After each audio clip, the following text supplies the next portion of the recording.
성경의 인물 시리즈 오늘 5번째 한나, 마음이 슬픈 자에게 주시는 위로에 대해서 나누고 배우려고 합니다. 한나라는 이름은 은총이라는 이름 뜻을 가지고 있습니다. 그 이름 뜻대로 한나는 그의 삶이 은혜 가운데 풀려가는 것 같지 않았습니다. 자식이 없었고요. 또 다른 부인 때문에 상당히 많은 인생의 갈등과 그리고 괴로움을 당하면서 살았던 여인입니다. 한 남편에게 두 아내가 있었다는 것 자체가 슬픔이었고, 그리고 대를 이어야 되는데 대를 잇지 못하는 그 여인의 본능적인 아픔 때문에 한나는 많은 소외감과 갈등과 슬픔을 만나야 했던 여인입니다. 아무리 남편의 사랑을 받는다고 하지만 그 남편의 사랑이 사실은 가식으로만 여겨졌던 한나. 그래서 그는 늘 마음이 원통했고 슬펐고 그리고 허구한 시간들을 울어야 했던 여자가 바로 한나였습니다. 누가 한나를 이렇게 슬프게 아프게 만들었을까? 한나를 인생이 꼬이도록 하는 것이 질투 때문이었을까? 아니면 그 중가운데서 싸움을 말리는 남편의 배려가 부족한 것이었을까? 여러분, 기독교는 운명론이 아닙니다. 그런데 오늘 성경을 잘못 읽으면 마치 운명론처럼 비춰지는 구절이 6절의 구절이에요. 여호와께서 그에게 임신하지 못하게 함으로 그를 괴롭게 하더라. 마치 하나님이 한나의 태문을 닫아버리고 그리고 그 인생을 꼬이고 괴롭게 했다는 것처럼 기록이 되어 있습니다. 문자적으로 해석해서 다른 의의를 제기할 필요는 없는데, 그러나 정작 그 하나님이 저런 하나님이라면 우리가 왜 저런 하나님을 신봉해야 할 것인가 의구심이 들게 되는 것입니다. 여러분, 결코 하나님은 사람을 못되게 하고 슬프게 만들고 아프게 만드는 하나님이 아니세요. 오히려 아픈 인생, 슬픈 인생, 불행한 인생을 하나님께서는 즐거운 인생으로, 기쁜 인생으로 바꾸시려고 당신의 외아들까지 보내신 풍성하신 사랑의 하나님이라는 사실을 깨달아야 합니다. 그러나 이 넓은 면에서 인간의 상황과 상태가 어떠하든지 그 모든 것들을 배후에서 섭리하고 관할한다고 하는 의미에서 여호와께서 그렇게 하셨다라는 표현을 사용했다라고 이해를 해야 합니다. 비록 한 여인의 슬픔과 아픔이지만 그것까지도 하나님이 섭리하시고 관할하고 계신다는 사실을 우리는 알아야 합니다. 인생을 살면서 슬픔이 없고 아픔이 없다면 얼마나 참 행복된 인생이 되겠는가 마다할 사람 없습니다. 그럼에도 불구하고 예수님의 가르침을 보면 그런 인생의 즐거움, 기쁨보다는 애통하는 자가 복이 있다라고 말하고 있습니다. 전도서에도 보면 절망스러운 상가집, 초상집에 가는 것이 떡이 있고 술이 있는 잔치집에 가는 것보다 낫다. 왜 그렇게 됩니까? 사람들은 본연적으로, 본능적으로 슬픔보다는 즐거움과 기쁨을 더 선호하는 것은 본능 아니겠어요? 여러분, 앞으로 혹시 어떤 노래 콩쿨, 음악 콩쿨에 나갈 때 우승할 수 있는 비결 하나를 팁으로 드립니다. 선곡을 할 때, 곡을 고를 때 슬픈 노래를 선택하는 사람은 우승하는 예가 없다. 그러니까 곡을 찬할 때는 가능하면 기쁘고 즐거운 노래, 불러서 즐겁고 들어서 참 경쾌한 그런 곡을 선택하면 우승할 확률이 높다는 게 통계로 나와 있습니다. 왜냐하면 이것은 온 사회가, 모든 사람이 슬픔보다는 기쁨을 기대하고 있다는 자연적인 욕구이기 때문에 그렇습니다. 그런가 하면 여러분, 진지한 인생을 논하는 철학자들은 눈물의 빵을 먹어보지 못한 자는 인생을 논할 자격이 없다. 그런 말까지 만들어냈지요. 세상은 여전히 인정하든 안 하든 엄청난 세파의 파도가 몰려오고 있습니다. 고통의 파도, 슬픔의 파도, 아픔의 파도들이 한 번 오는 것으로 그치지 않아요. 대부분이 다 앉아서 그 슬픔과 고통의 파도를 맞고 있는 게 인생이에요.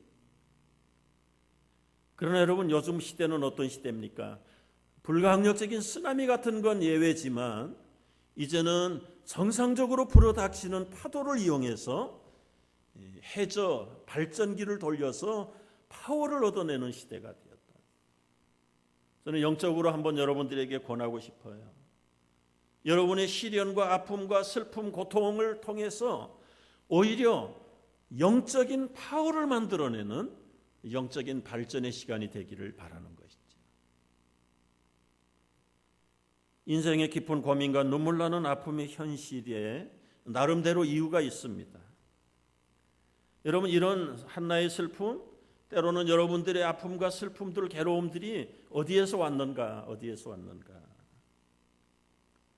오늘 몇 가지로 좀 깊이 묵상을 해볼 필요가 있습니다. 첫째, 한나의 괴로움이나 슬픔, 인생의 아픔들은 하나님의 질서를, 균형을 깨뜨리는 데서부터 왔다는 사실이 있죠. 여러분, 인생의 불행은 전적으로 하나님 탓이 아닙니다. 전적으로 인간의 탓입니다. 한나의 가정, 한나의 인생의 불행도 어디에서 왔습니까? 여호와께서 보낸 거 아니에요. 아까 우리가 2절에서 보았습니다마는 한 가정에 아내가 둘이 되었다는 것 자체가 불행의 씨앗이죠.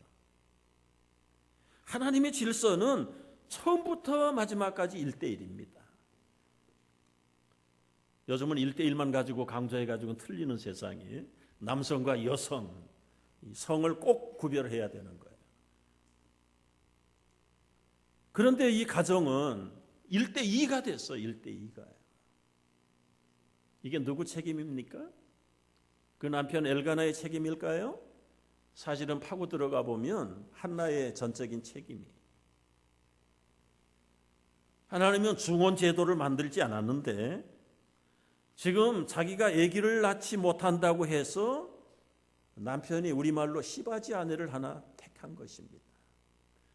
여러분, 옛날 남성 중심 사회라고 말하지만 아무리 남성의 권위가 세고 여자가 힘이 없는 세대라고 하지만 남자 혼자 스스로 세컨 와이프를 얻을 수 있을까요? 안 됩니다, 사실은. 그 안 되는데 한나는 어떤 결정권을 행사한 적이 없는 것 같아요. 나타난 결과를 보면 한나에게는 아무런 브레이크를 걸지 않아요. 오히려 자기 스스로 내가 이세를 낳지 못한다는 죄책감에서 남편이 하는 대로 다 맡겨버린 것, 그것 자체가 불행의 씨앗이었고 출발이었어요.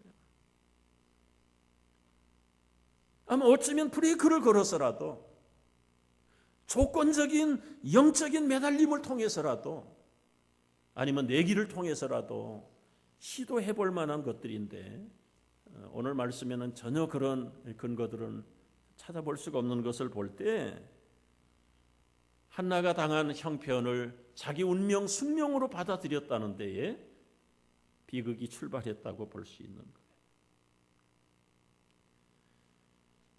여러분, 남편의 엘가나의 직분이 뭡니까? 제사장입니다. 제사장. 적어도 한나가 그 남편의 기본적인 직분을 가지고 한마디만 했더라면 그는 중혼을 하지 않았을 거예요. 어떻게 제사장이, 어떻게 하나님의 사람이 율법을 어기고 그렇게 할 수 있습니까? 그 한마디를 했더라면 아마 썩어버린 제사장 빼놓고는 그런 바른 소리 앞에서 중혼 제도를 자초하지는 않았을 거예요. 여러분, 한나의 비극은 어떤 면에서는 자기가 만들어 놓은 거예요. 많은 사람들은 자기 잘못을 합리화시키면서 갖다가 들러붙이는 게 아브라함, 다윗 갖다가, 야, 아브라함도 부인이 한둘이 아니대. 다윗도 봐라. 여러분, 속지 마세요. 아브라함이 결국은 일부 일처를 벗어난 게 하나님의 뜻입니까? 다윗이 그렇게 한 것이 하나님이 묵인해 주셨습니까? 본인들의 역정과 잘못된 판단과 선택 속에서 이루어졌던 일들 때문에요. 얼마나 그들이 혼찌검이 난 줄 아세요? 그런데 문제는 인간들이 오판하는 데서 아브라함이 실수한 것이죠. 하나님의 약속을 믿음으로 기다리지 못해서 조급한 마음에서 하갈을 통해 이스마엘을 낳는 일, 거기도 역시 사라에게 많은 책임이 전가되어 있습니다. 하나님이 고목나무에 꽃이 피겠다고 얘기했을 때, 당신이 아기를 낳겠다고 말할 때 비웃었어요. 나중에는 변명을 하고 타의에 의해서 받아들이긴 했지만, 설마 내가 경수가 그친 지가 언젠데 나 같은 몸에서 아들을 낳아? 하나님도 아마 분수를 모르는 것 같다. 결국은 내조해야 되는 그 사라의 어리석음 때문에 결국은 아브라함을 중원 제도의 희생물이 되게 만든다. 여러분, 야곱도 마찬가지예요. 야곱은 오매불망 라헬을 사랑했고 사모했어요. 그가 많은 부인 얻을 의도가 없었어요. 그런데 그 외삼촌이 야곱을 속여서 언니 라헬을 집어넣는 바람에 본의 아니게 아내가 둘이 된 것입니다. 여인의 질투에는 언니 동생도 없어요. 언니가 아들을 숨푹숨푹 나니까 라헬은 아기를 낳지 못하고 질투가 생긴 거예요.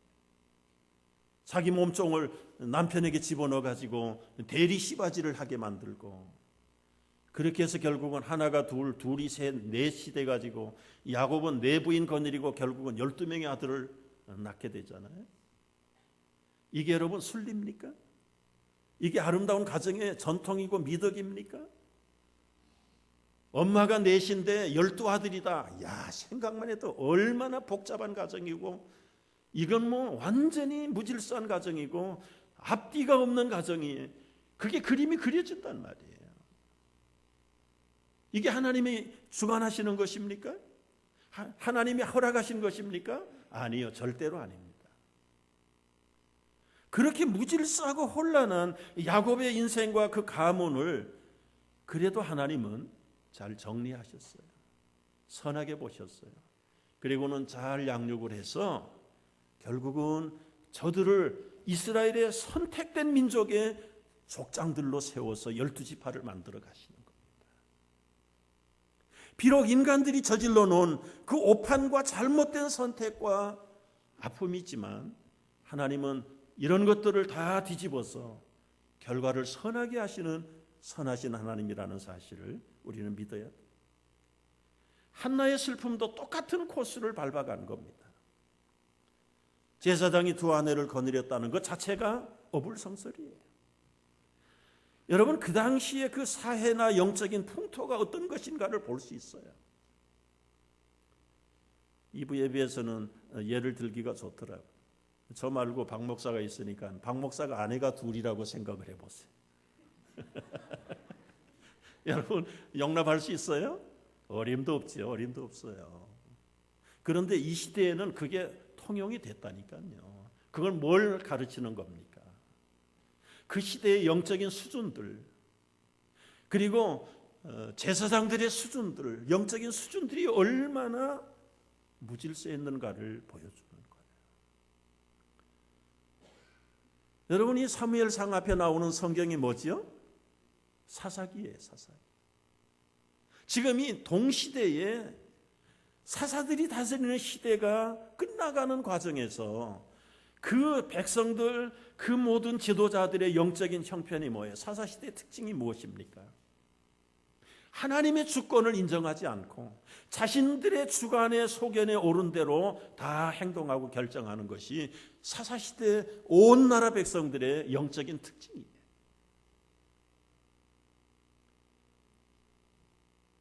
문제는 나라나 가정이, 백성이요, 하나님의 주권을 거부하면 이것은 결과는 뻔한 것이에요. 하나님의 주권을 거부하고서야 어떻게 거기에 안정된 가정과 인생의 행복을 기대할 수가 있겠는가?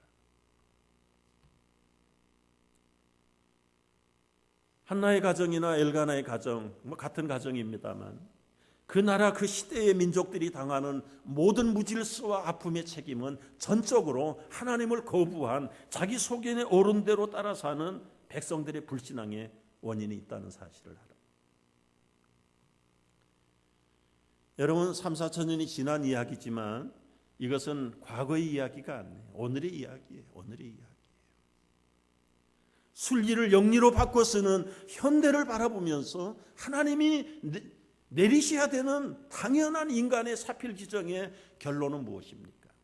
하나님의 벌을 우리가 자초하는 결과가 무엇입니까?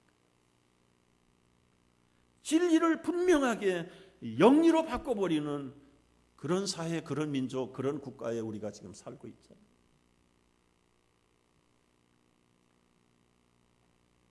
여러분, 우리는 정말 깨어있지 않으면 오늘 사사시대가 옛날 시대가 아닙니다.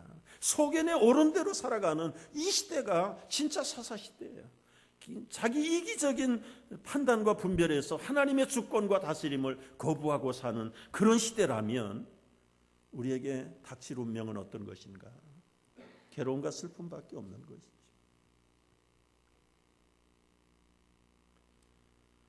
그런 면에서 여러분 이 시대를 꿰뚫어 볼 줄 아는 이 하나님의 사람들의 믿음의 눈이 필요해요. 철저하게 이 한나의 괴로움은 그 가정의 괴로움과 비극과 슬픔은 하나님에게 전가할 필요가 없고 오늘도 마찬가지입니다. 하나님은 언제나 좋은 것을 그리고 모든 것을 아름답게 선하게 이끌어 가시기를 원하시는 포기하지 않는 하나님이시지만 인간의 불신앙과 이기적인 불신앙이 하나님을 하나님 되지 못하게 하는 것, 그것은 우리 인간의 책임이고 우리 인간이 먹어야 되는 쓴 열매입니다. 두 번째, 더 깊은, 그러면 이 당한 이 모든 환경이 우리에게는 앞이 없는 것인가? 이걸 영원한 체념으로 그리고 숙명으로 받아들이고 살아야 될 것인가? 그러나 여러분, 한나의 아픔과 고통을 통해서 하나님은 더 깊은 영적인 세계로 초청하는 기회라는 사실을 알아야 돼요. 여러분, 사람이 슬픔을 당하면, 절망을 당하면 대개는 거기에 굴복하고 이것이 내 운명이고 팔자고 소관으로 그냥 받아들이는 사람들이 대부분. 여러분, 그렇다면 신앙이 필요 없어요. 하나님이 더 이상 필요 없는 거예요. 여러분이 당한 슬픔이 여러분이 받아야 될, 체념해야 되는 인생의 숙명인가요? 피할 수 없다는 말입니까? 이걸 바꿀 수 없는 그 슬픔과 고통의 포로로 남은 생애를 굴복하고 살아야 된다면 우리가 하나님을 바라봐야 될 의미가 아무것도 없는 거죠. 따라서 진정한 신앙인이 된다는 것은 이 신앙은 음지를 양지로 바꾸는 것이고 어두움을 빛으로 바꾸는 게 신앙이에요. 벗을 수 없는 우리 인생의 굴레를 벗어버리고 기구한 숙명을 초월해서 하나님의 주권 앞에서 자유함을 누리는 것이 신앙의 본질인 것을 확실히 깨닫기를 축복합니다. 아멘이세요?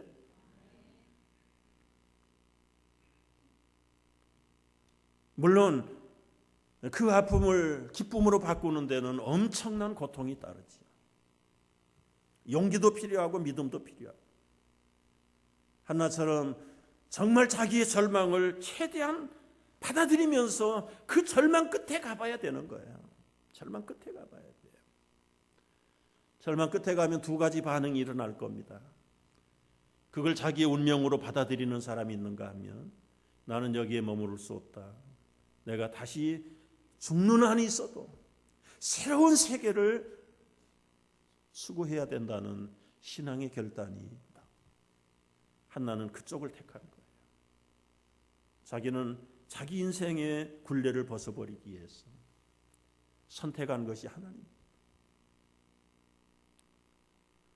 여러분, 슬픔이 웃음보다 낫다는 말이 있어요. 왜 슬픔이 웃음보다 낫겠습니까? 이 얼굴에 근심하는 것이 마음이 유익하다는 전도서의 말씀처럼 때로는 기쁨이 사람을 다 스포일하게 만들어버리는 것도 사실이지만 인생이 처음부터 끝까지 슬픔 가운데 있다면 여러분 그건 하나님이 원하는 것은 아니에요. 진정한 유익을 얻기 위해서 슬픔의 계곡, 절망의 계곡을 통과해야 되는 것이 하나님의 본뜻이죠. 아픔과 슬픔이 유익한 이유는 베드로 전서를 통해서 보면 이런 구절에서 우리는 이해를 해요. 부당하게 고난을 받아도 하나님을 생각함으로 슬픔을 참으면 아름답다. 이 말을 뒤집어서 설명을 하면 하나님이 없는 슬픔은 그거는 손해 플러스 손해 볼 것밖에 없어요.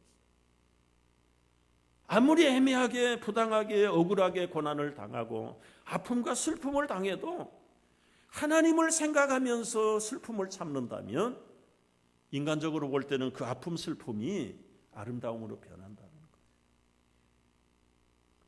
하나님에게 어떤 능력이 있기 때문에 그렇습니까?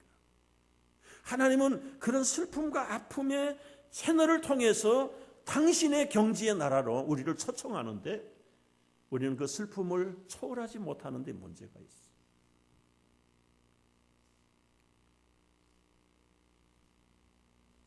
여러분 우리의 괴로움, 우리의 아픔을 주님에게 내어 맡기고 나가면 찬송에서 있는 것처럼 전날의 한숨이 변하여 노래가 될 줄로 믿습니다.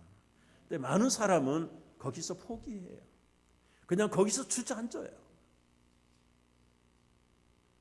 여러분 내가 할 수 없는 걸 하나님이 못한다면 거기에 신앙의 필요성이 뭐가 있어요?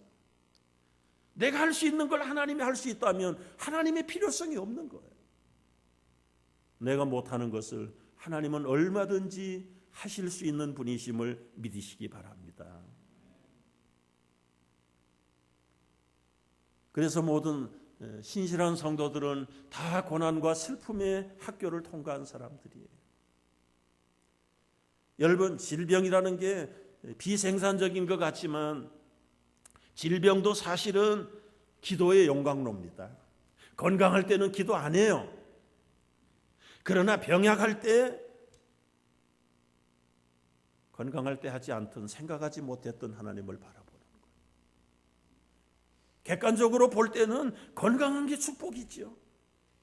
그러나 영적인 하나님의 입장에서 볼 때는 건강해서 방종한 것보다 병약해서 하나님을 바라보는 것이 훨씬 신앙적이고 생산적인 거예요.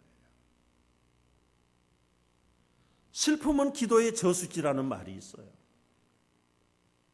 잔치집에 가는 것이 상가에 가는 것보다 낫지 못하는 이유가 뭡니까?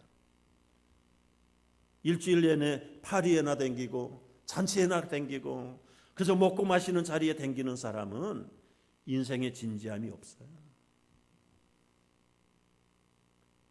때로는 고난을 씹고 아픔을 만나고 슬픔을 만날 때 인생의 본질 한계를 체험하게 되고 한계를 뛰어넘을 수 없는 인간의 연약함 속에 절대자를 바라다보는 것이죠. 그래서 이 기도의 성자들은 대개 다 고난학교 출신이에요. 고난을 통과한 사람들이에요. 여러분 우리 젊은이들 쓰는 말에 젊어서 고생은 사서도 한다는 말도 이런 면에서 일맥상통한 이야기지.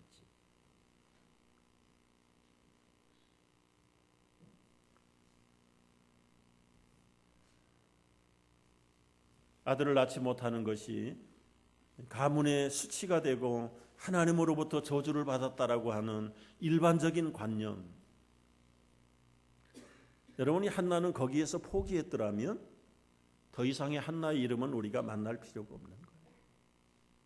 그 당시에 율법주의자들은 대개는 하나님의 저주로 다 받아들인 거예요. 한나도 그런 면이 있었기 때문에 분인나라는 둘째 부인을 남편이 선택할 때 그는 할 소리 못했던 사람이에요.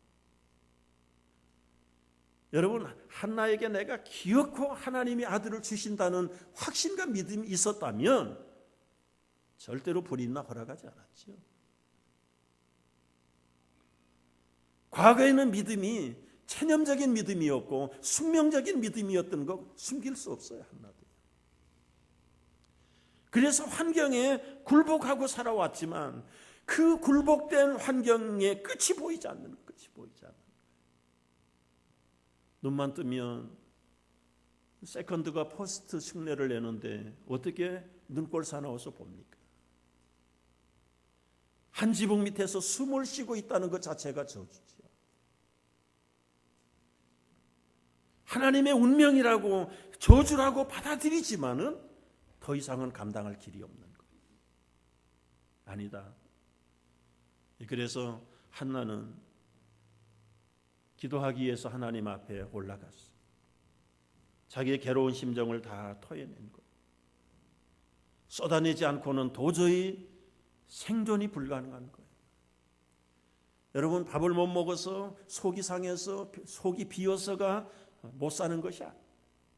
먹어도 평안하지 않고 잠을 자도 평하지 않는 그 한나의 괴로움의 밑바닥엔 뭐가 있습니까? 한이 있는 거예요. 원통함이 있는 거예요. 억울함이 있는 거예요. 그걸 토해내지 않고는 한나는 기도가 무엇인가를 알 수가 없어요. 여러분, 기도라는 건 그 영혼의 밑바닥에 있는 걸 쏟아내는 게 기도예요. 목소리로 하는 게 기도가 아닙니다. 그 영혼의 밑바닥에 그 엉텅함과 그 아픔을 주님 앞에 다 토하여낸다.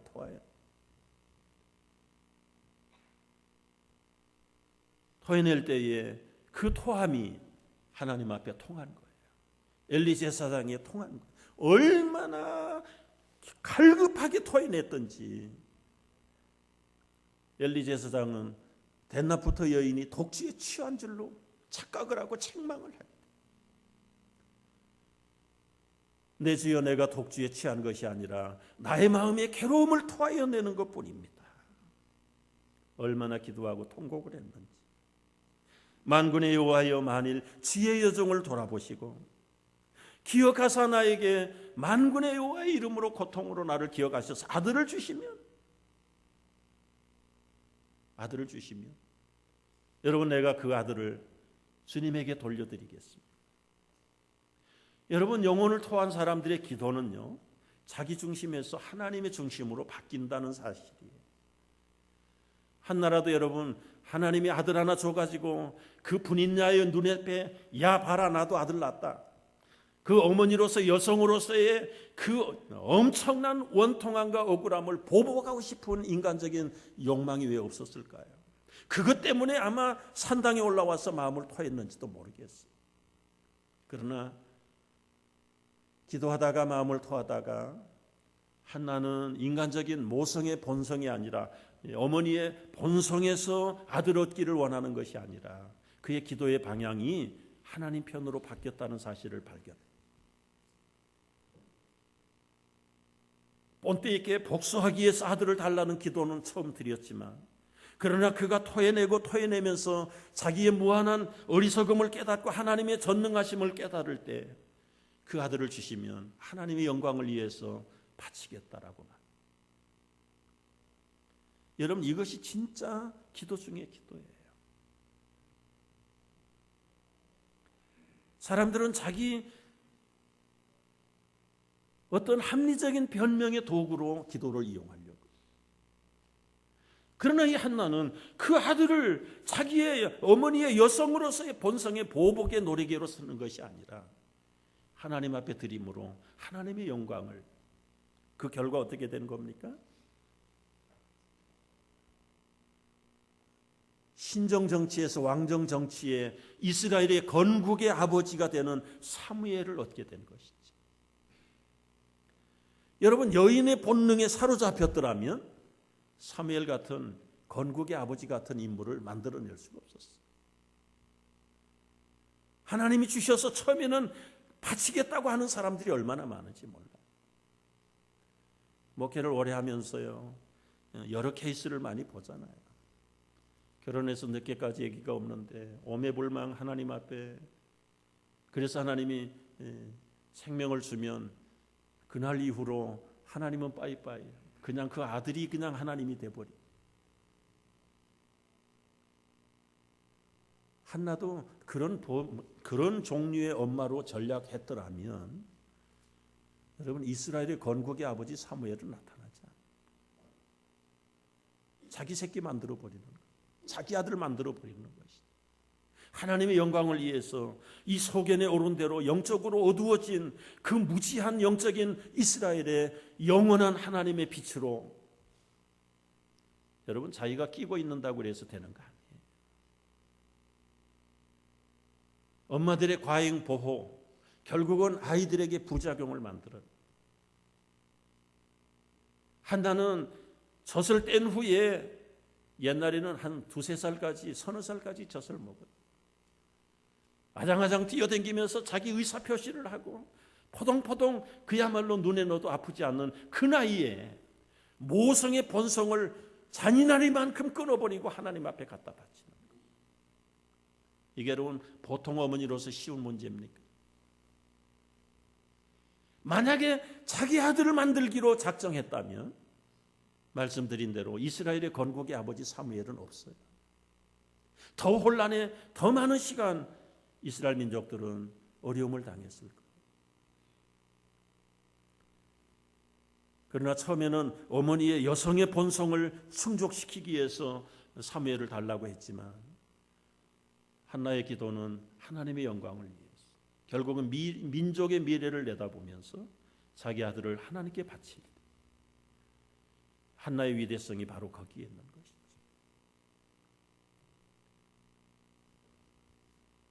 믿음으로 한나는 자신의 아픔과 그리고 슬픔을 초월하는 한 다른 면을 우리가 마지막 18절에서 보게 된 거예요. 여러분 당신의 여종이 당신께 은혜 입기를 원하나이다 하고 가서 먹고 다 같이 얼굴에 다시는 근심빛이 없더라. 옛날 구약 성경에는 수심이 없더라. 여러분 이것이 우리의 기도하고 한나의 기도의 다른 점이에요. 한나는 지금 응답을 받았지만 그 응답이 자기 손에 들어오기까지는 적어도 10달이라는 세월 시간을 기다려야 돼요.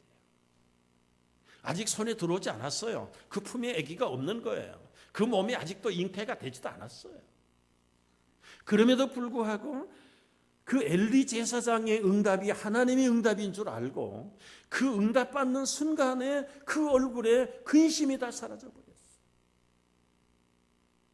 기도의 열매는 자기 손에서 아직 없는데도 말씀 한마디를 응답으로 받았던 한나의 모습. 우리는 어떻습니까? 아기를 안아봐야 그때서야 근심이 떠나가고 기쁨으로 바뀔 거예요. 한나의 위대한 믿음이 바로 여기에 우리하고 다르죠. 여러분 상황을 바라보는 것이 아니라 이미 선포된 말씀의 약속을 붙들고 한나는 자기 마음의 근심을 다 여호와께 맡겨버려요.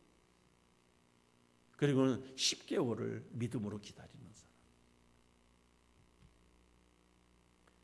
얼마나 위대한 한나의 기도였는가. 이게 믿음은 바라는 것들이 실상을 가진 사람들의 실체예요. 상황이 먼저가 아니라 믿음이 먼저입니다. 여러분, 믿음이 먼저예요. 경험이 먼저가 아니라 믿음이 우선순위라고.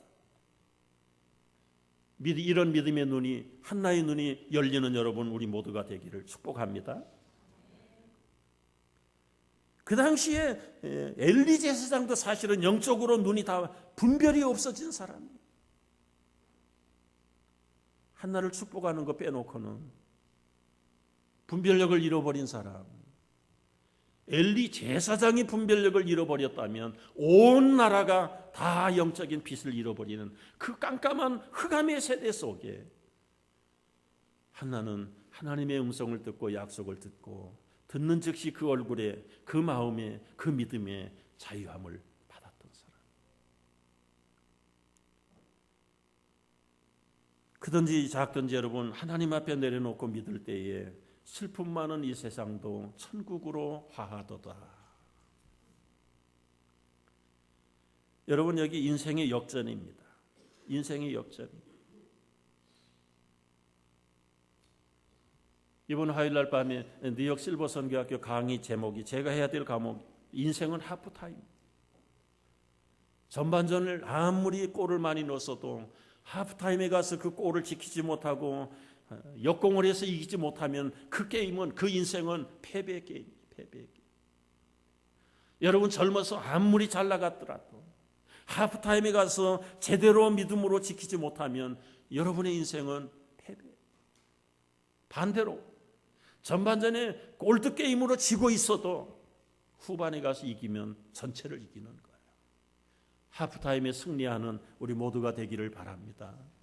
한나가 바로 이 하프타임에 승리한 사람. 여러분 우리에게 엄청난 기도의 제목을 요구하는 거 아니에요. 한나의 기도 응답대로 얻은 아들이 사무엘이에요. 사무엘의 이름은 하나님께 구했다는 거예요. 구했다. 여러분 하나님께 구하는 방법이 기도입니다. 기도. 우리는 수없이 기도하는 사람들이에요.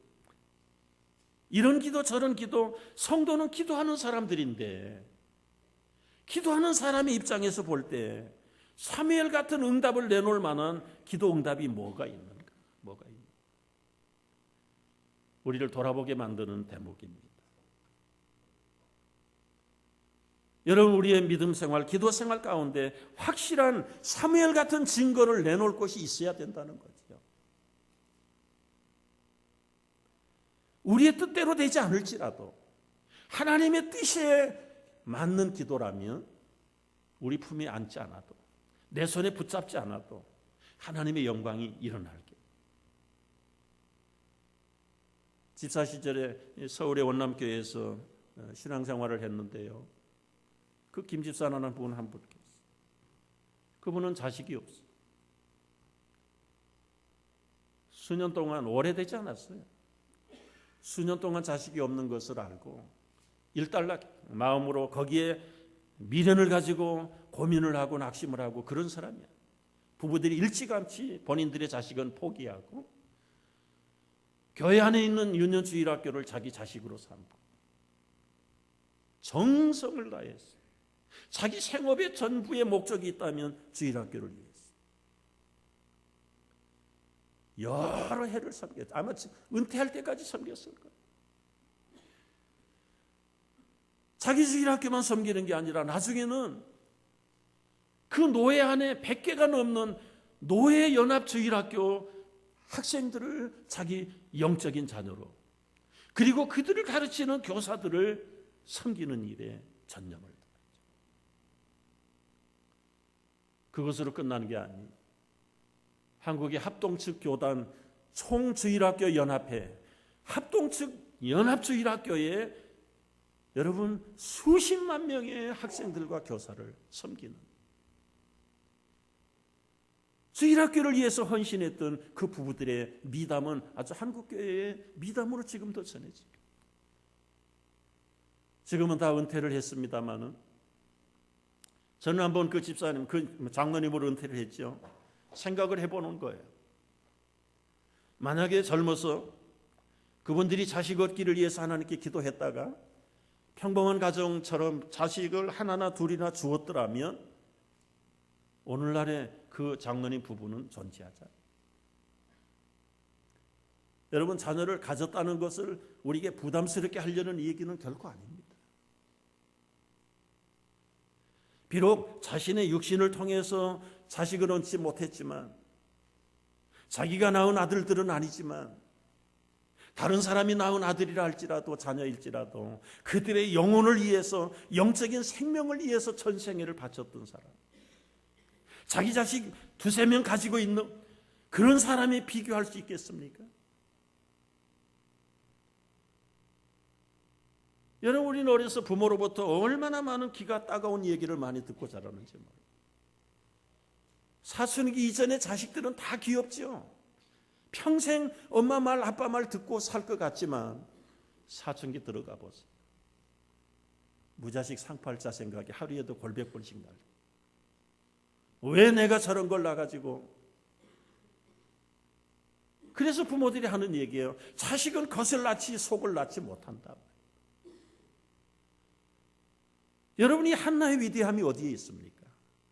비록 아픔과 원통함과 그리고 슬픔을 당한 사람이었지만 그런 가운데 얻은 아들, 자기의 놀이객감으로 만들지 않고 자기의 보상 심리에 희생물로 만들어 버리지 않고 하나님께 드려서 그 속을 하나님이 다스리고 하나님이 만들어서 이스라엘의 건국의 아버지가 되게 했던 그 사무엘 배후에 한나가 있었다는 것이죠. 여러분, 내 몸을 통해서만 나야 내 자식입니까? 유교적인 관념에서 벗어나지 않으면 정말 그리스도의 제자가 제한을 가져요. 제한을 가져요.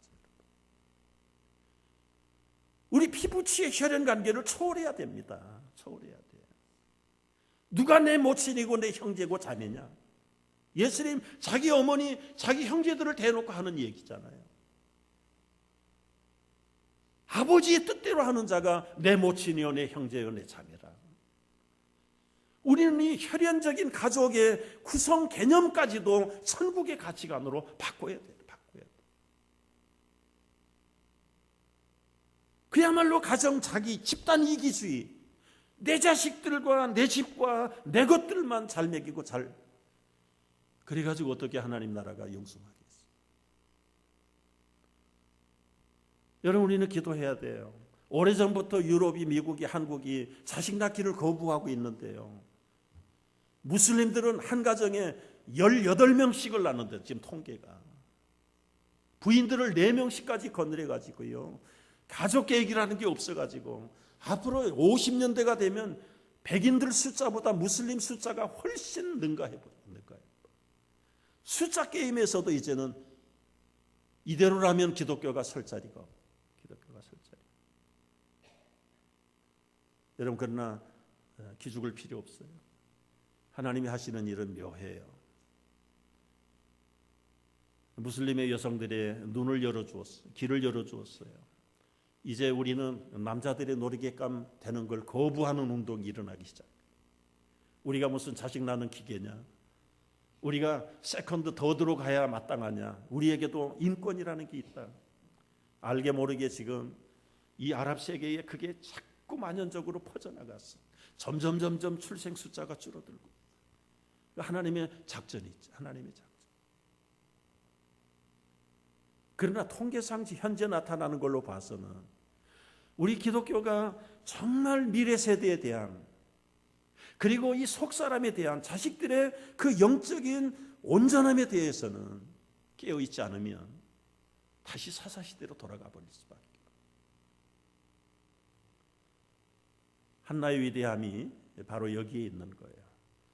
필연적인 보통 어머니의 삶으로 반복되는 것이 아니라 그 한나가 노래했던 사무엘상 2장의 한나의 찬송 기도를 보면은요, 그건 완전히 메시아송. 자기 아들 하나 바쳐놓고요, 그 아들을 통해서 프리즘처럼 퍼져나가는 하나님 나라의 통치, 메시아의 살아계심, 메시아의 위대하심, 그게 이 사무엘상 2장 1절로 11절의 전체적인 찬양의 내용입니다. 여러분, 여기서 우리는 한번 이제 결론을 내려야 될 부분이에요. 하나님이 주셨지만 우리 자식, 내 아들이고 내 딸이다, 이 범주에서 벗어나지 못하면 하나님 나라가 보이지 않는 거예요. 비록 부족하고 연약한 부모이고 자식일런지 모르지만 이 자식들의 미래를 통해서 주님이 역사하실 그 세대를 바라본다면 한나의 찬송이, 한나의 그 아름다운 기도가 우리의 기도가 될 줄 알아. 2장 1절에 보면 구원을 주시는 하나님을 한나는 보았어. 2절에서는 반석같이 흔들림이 없는 거룩하신 메시아를, 자기 아들을 바침으로 깨닫게 됩니다. 여러분, 사무엘이 메시아가 된다는 말은 아니에요. 그런데 그의 다스림과 그의 역할을 통해서 이제는 완전히 이스라엘이 건국을 하면서 하나님의 언약의 후손으로 메시아를 내보내시. 이 위대한 미래를 바라보고, 참으로 아들 하나 바쳤는데 육신의 본성을 끊어버리고 영적인 서약대로 주님의 나라의 아들을 바쳤는데, 한나는 그 아들을 통해서 메시아의 왕국과 하나님의 통치와 주권을 생생하게 선포하고 체험할 수 있었던 것. 얼마나 놀라운 한나의 위대성이 거기에 있는지 모르겠어요. 한나가 그렇게 위대해지게 된 첫걸음이 무엇입니까? 다시 원점으로 돌아가 보면 그 아픔과 슬픔, 그 괴로움과 원통함, 여자로서 누구에게도 하소연할 수 없었던 그 아픔, 절망, 그것을 체념으로 받아들이지 아니하고 하나님 앞에 통회하고 회개할 때, 하나님만 바라보고 마음의 영혼을 쏟아낼 때, 하나님은 비밀한 일을 드러내셨는데 하나님은 어떤 자들을 타치하십니까? 마음이 괴로운 자들, 슬픔을 당한 자들을 어루만지시는 분이 하나님이세요. 여러분 설교를 들으면서 여러분들의 아픔, 여러분들의 슬픔이 무엇인가에 대해서 이제는 생각을 하셔야 돼요. 슬픔이 없는 사람은 없습니다. 아픔이 없는 사람은 없습니다. 다 나름대로 아픔과 슬픔을 가지고 있는데 슬픔이 슬픔되지 않는 것은 아마 어쩌면 체념하고 사는 사람일는지 모르겠어요. 체념하는 사람에게는 더 이상의 미래가 없습니다. 그 아픔과 그 슬픔을 이제 하나님 앞에 끌고 나와서 근본적인 힐링을 받을 때, 치료함을 받을 때에 마음이 상한 자를 고치시는 주님의 능력의 손길을 체험하게 될 거예요. 이번에 목사님 오셔서 하실 말씀, 시간 그리고 우리에게 멘토하실 말씀들을 7개를 보내주셨는데 그게 다 우리의 영혼을 만지시는 말씀. 참 기대해. 이 시간에도 만지시는 하나님, 이번 집회를 통해서 정말 나의 상한 마음들과 나의 아픔과 나의 고통을 어루만지실 주님을 기대합니다. 우리의 삶이 여기에서 제한되지 아니하고 이 상황을 초월하고 뛰어넘는, 그래서 미래의 메시아의 다스리심에 놀라운 천국의 능력을 바라보면서 슬픔이 변하여 기쁨이 되고 슬픈 마음 있는 사람들이 주님께 나가서 승리의 깃발을 흔드는 아름다운 영원한 승리자 한나들이 다 되시기를 주의 이름으로 축복합니다. 기도하겠습니다.